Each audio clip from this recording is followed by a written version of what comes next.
ፍጹም አምላክ ነው ፍጹም ሰው ነው ስንል ሰውም ነው አምላክም ነው። ፍጹም አምላክ ነው ስንል ሰውነቱን ለቆ አይደለም መለኮት ከስጋ ጋር ተዋህዷልና።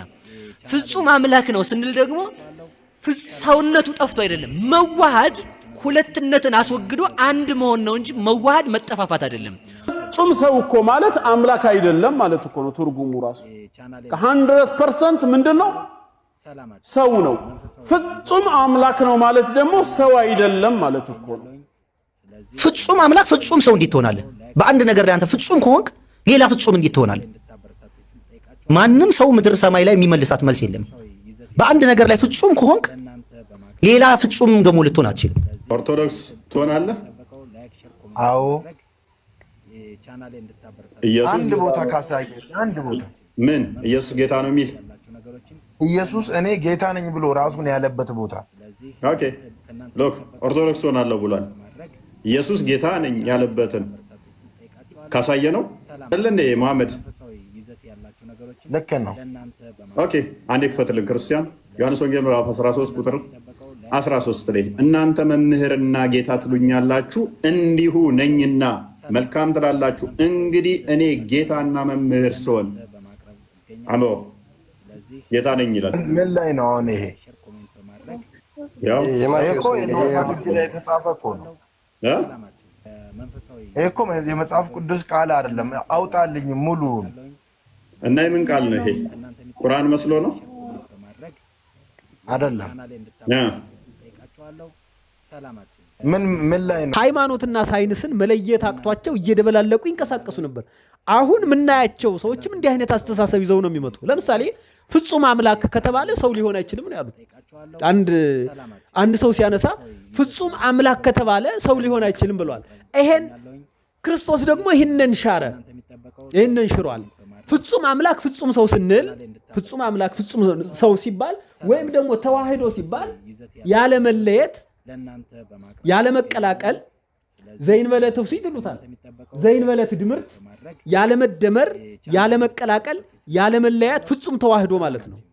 ይሄ ማለት ነው መለኮት ከስጋ ጋር በተዋህዶ መለየት አትችልም ማለት ነው። ወሶበር ኢኮ ለወልደ እንዘ ይገብር ታምራተ ወመንከራተ ኢተሐሊ ዘንተ ባይቲቱ ለስጋ ልጅን ሙት ሲያስነሳ ድዊ ሲፈውስ ዕውራንን ሲያበራ ስታየው ይሄ መለኮት ነው እንዲህ ያደረገው አትበል። ወሶበር ኢኮ ለወልደ እንዘ ይርህ ወይ ወንድሞቻችን መንገድ ሄዶ ሲደክመው ያሉ ሰዎች ሲጣማው ሲርበው ስታይ ደግሞ ምን አትበል። ይሄ ለስጋ አታስብ። የሰደዱት ስለሆነ ተዋህዶ አላስፈላጊ ትርጉም እየሰጡ ስለሆነ አምላክም ሰውም ነው ስንል አምላክ ይራባል ከመጽሐፍ ቅዱስ አንፃር እንዴት ይታያል የሚለው ነገር የማይራበው ከምን ጋር ተዋህደ ነው ያለው። እንድትከታተሉን ቀድሞ ስንራብ ያለ ፈቃዳችን ነው። በመጀመሪያ ያለ ፈቃዳችን ነው። ነገረ ክርስቶስ አሁን ግን የማይራበው ከሚራበው ጋር ስለተዋህደ አሁን ክርስቶስ ሲራብ በፈቃዱ ነው ማለት ነው። ምስጢረ ሥላሴ ስናወራ በፈቃዱ ማለት ነው። ልብ ላስገነዘባችሁ የምፈልገው ነገር አንድ መምህር ብላክ አንደኛው ምንድነው ሀ ብሎ ይጽፋል። ሀ ብሎ ጻፈ። የክርስቶስ መምጣት ከሰው አስተሳሰብ አበሉ ሀ ሲሉ ቆዩ ተማሪዎቹ ማለት ነው። ከዛ ዘወር ይልና ታሜ ይቺ ማን ነበረች ሲቢላው አያውቀው ኦቨርራይድ አድርጓል። ያውቀዋል ዛት ሚንስ ክሮታል ማለት ነው። የተለያየ ሰው የሚያስቀምጠውን ፍልስፍና የተለያየ ሰው የሚያስቀምጠውን ትንታኔ በሻርና ባፈረሰው ሁኔታ ነው ራሱ ባወቀው ራሱ በሐሰበው ነው ያደረገው። ለምሳሌ እናንሳ። ክርስቶስ ሰው ሆኗል፣ ተወልዷል፣ ከመቤታችን ተወልዷል።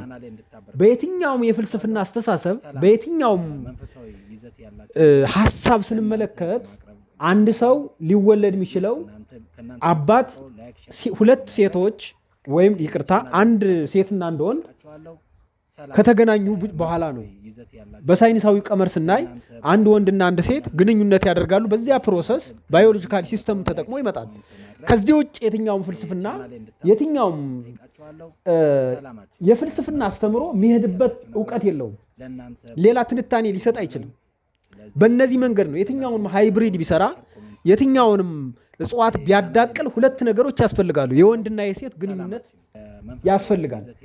ከሰው እይታም ስንወጣ ወደ እንስሳትም ስንወስደው ወደ እጽዋትም ስንወስደው ይሄ ፕሪንሲፕል ግድ ይላል። ከዛ ውጭ አንድ ሲንግል ሴት የሆነን ነገር ወንድ ልጅ እንዲወልድ ማድረግ አይቻልም። ይሄ የዓለም ጥበብ ነው። ክርስቶስ ግን ያደረገው የዓለምን ጥበብ ሽሮ ነው። አምላክ ያሰኘውም ይህንን እውቀት ስላወጣ ነው። ከዚህ እውቀት በላይ ሆኖ ስለመጣ ነው። ለምሳሌ ሴት ያለ ወንድ አትችልም። ጌታችን መድኃኒታችን ኢየሱስ ክርስቶስን ሲወለድ ያለ ወንድ ዘር ተወለደ። በህቱም ድንግልና በህቱም ማይፀን ወንድ ሳይገባ በመልአኩ በቅዱስ ገብርኤል ብስራት ብቻ ተወልደዋል። ዓለም ከመፈጠሩ በፊት በምን በአባት ያለ እናት ከመቤታችን ሲወለድ ያለ አባት ተወልደዋል። ይህንን ጥበብ ማንም ሊያመጣው አይችልም፣ ማንም ሊያከናውን አይችልም። ስለዚህ ይህንን ማስተዋል ያስፈልጋል። ለምሳሌ እንመልከት። ግራቪቲ አልሳበውም። ጌታችን መድኃኒታችን ኢየሱስ ክርስቶስ በምድር ላይ ሲመላለስ ምን አድርጓል? በባህር ላይ ሂዷል።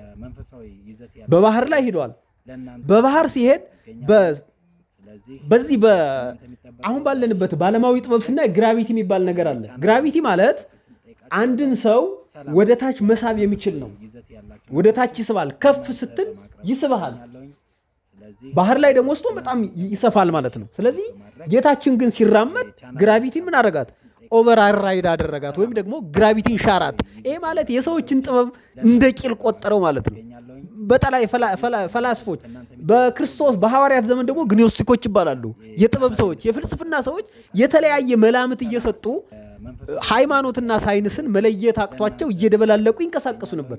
አሁን የምናያቸው ሰዎችም እንዲህ አይነት አስተሳሰብ ይዘው ነው የሚመጡ። ለምሳሌ ፍጹም አምላክ ከተባለ ሰው ሊሆን አይችልም ነው ያሉት።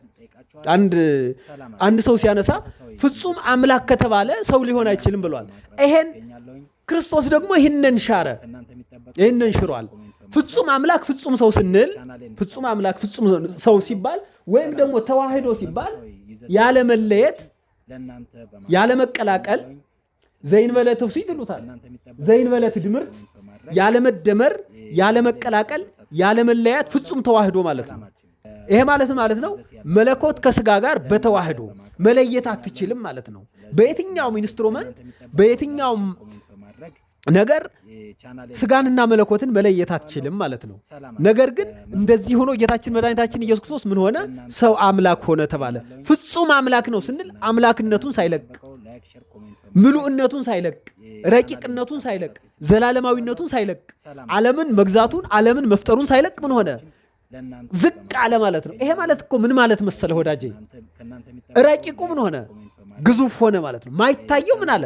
ታየ። ማይዳሰሰው ተዳሰሰ። ማይጨበጠው ተጨበጠ።